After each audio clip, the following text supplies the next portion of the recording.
Joey, what are you doing? You can't eat plastic. That's not plastic, that's our invention, using sodium alginate hydrogels to replace single-serving plastics. This is Crystal. I'm Bella. I'm Ryan. I'm Paige. And I'm Joey. Good morning, and we're from Valencia High School. The disposal of non-biodegradable plastics is raising serious health and environmental concerns, with 93% of Americans containing BPA in their blood and urine. Bisphenol A is an epoxy resin used in the production of almost all consumer plastic goods and has been recognized by the EPA as a known chemical that causes neurotoxic effects on the brain. Additionally, nearly 300 million tons of plastic is produced every year, half of which is for single serving and then thrown away. This accounts for almost 45% of materials landfilled. To help counteract this, we present EcoFilm. A single-serving alginate hydrogel film that can act as a replacement to low-density polyethylene, a common unrecyclable plastic used in common products such as plastic wrap. EcoFilm can be sold within 100% recycled packaging boxes. EcoFilm appeals to the customer's ethics of not putting others and the planet in harm. One can guiltlessly throw it away due to its biodegradability and additionally save people's lives through circumventing the toxic effects of plastic. Hydrogels are formed by polymer chains cross-linking through electrostatic interactions, forming 3D networks and trapping water at the nanoscale.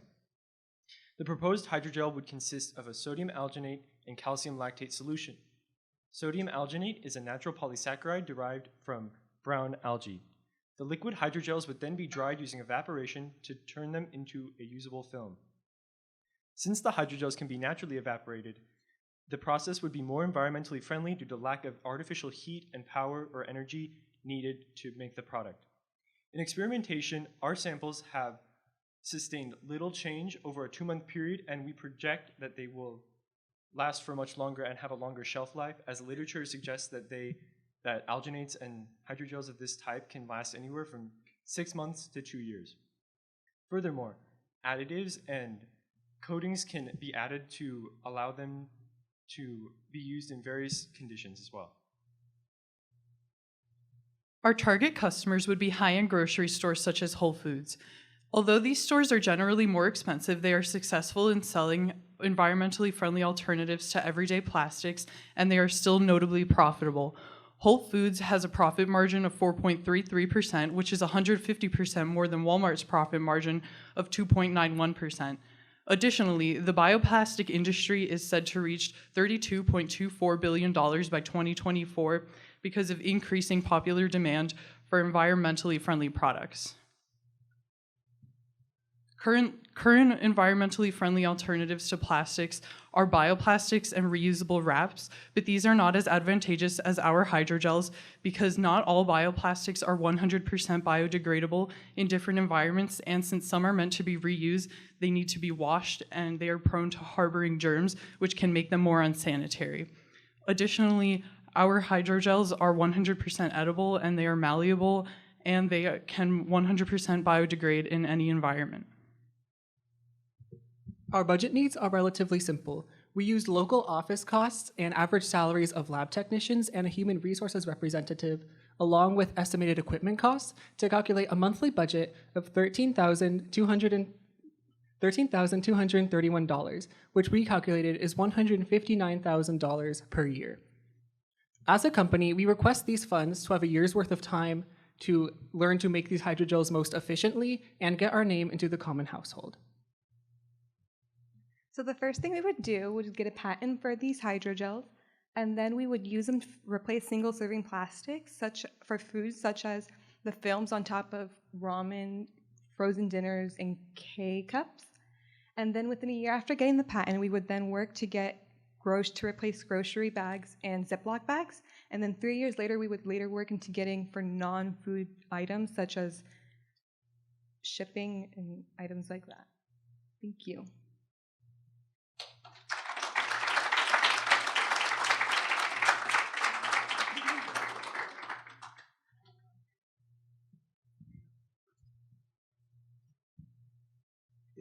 Did you guys mention what the cost is?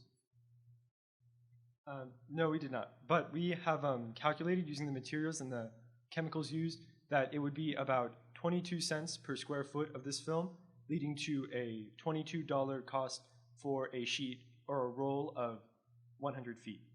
How does that compare to that current solution? So we were not able to find any exact numbers on how much it is to produce single sheets of plastic like this, but it is going to be slightly more expensive. But the benefits that from the cost that we would save from waste production, it would eventually save money in the long run. It doesn't replace the adhesive, right? Or is it just the sheet on top? It would be the sheet on top, but we can put the adhesive on it still. So our hydrogel would be on the sheet.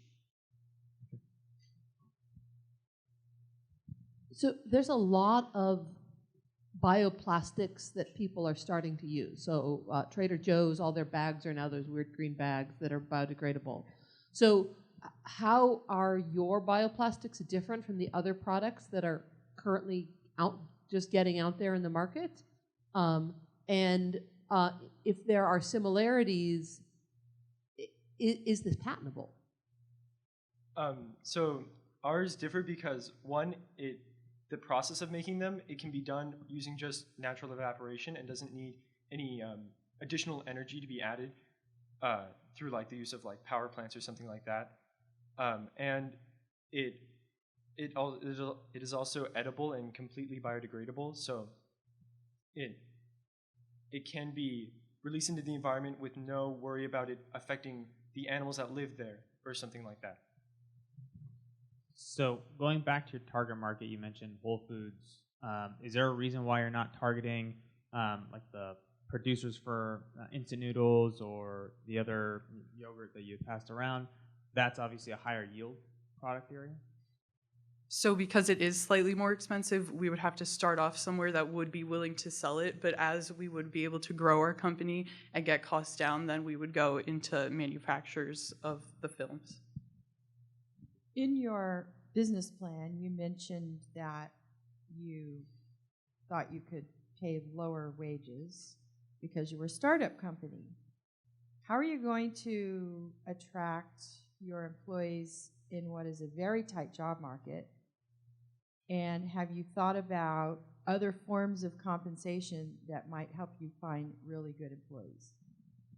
So since it is a startup and since we would need proper funding to begin, they would know going into it that although we don't have that much money right now, that as we would be able to grow, that their salaries would increase because we believe this product could go very far. So they would also come in with the knowledge that our product would expand.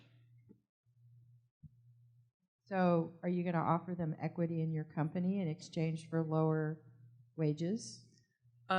We considered it, and we think we would offer a small percentage at the beginning. I was just curious, so you want to develop this technology, right? Do you want to produce the product and then sell it, or do you want to license it to these companies and get a piece of the action and have support that way? We would want to produce the product ourselves. We have time for one more question?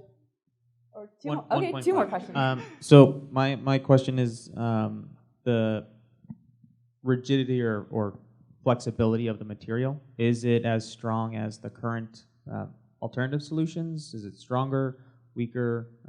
And also for the coating or the covering, adding color to it to make it reflect sun is also important for product life cycle or product life. For yogurt, things like that, it's important to keep it obviously away from UV light, so that's why they have the kind of reflective coating if you look underneath some of the coverings. So can you comment on your strategy around that? Right now, the films we made are not as rigid as we'd like them to be, and we did calculate the Young's modulus. However, it wasn't as high as we wished. So as a solution, we'd like to add calcium carbonate nanoparticles to strengthen it and see how that would affect it as it being more rigid. Additionally, we did food color them, and it does work. So I have a question about water permeability. So the purpose of most of these films is to keep the water in foods and keep them from drying out. So this material, you're making a dry film, but it's actually can form a hydrogel, which means it's hydrophilic, and so it interacts with water.